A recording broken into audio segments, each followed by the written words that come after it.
اللهم صل على محمد وعلى أزواجه وذريته كما صليت على آل إبراهيم، وبارك على محمد وعلى أزواجه وذريته كما باركت على آل إبراهيم إنك حميد مجيد. وارض اللهم عن الخلفاء الراشدين أبي بكر وعمر وعثمان وعلي، وعن سائر الصحابة والتابعين ومن تبعهم بإحسان إلى يوم الدين، وعنا معهم بعفوك وكرمك وجودك يا أرحم الراحمين.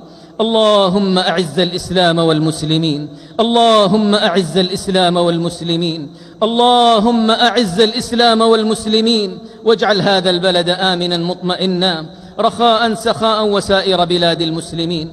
اللهم آمنا في أوطاننا، وأصلح أئمتنا وولاة أمورنا، وأيد بالحق إمامنا وولي أمرنا. اللهم وفق إمامنا خادم الحرمين الشريفين وولي عهده الأمين إلى ما فيه عز الإسلام وصلاح المسلمين. اللهم وفق جميع ولاة أمور المسلمين لما تحبه وترضاه. اللهم احفظ علينا ديننا وقيادتنا وأمننا. اللهم وفق رجال أمننا والمرابطين على حدودنا وثغورنا. اللهم يا حي يا قيوم برحمتك نستغيث، أصلح لنا شأننا كله ولا تكلنا إلى أنفسنا طرفة عين.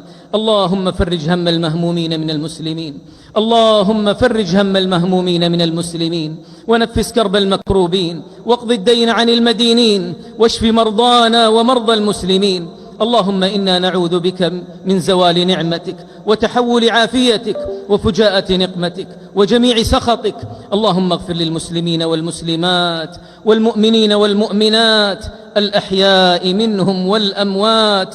ربنا تقبل منا إنك أنت السميع العليم، وتب علينا إنك أنت التواب الرحيم. سبحان ربك رب العزة عما يصفون، وسلام على المرسلين، والحمد لله رب العالمين.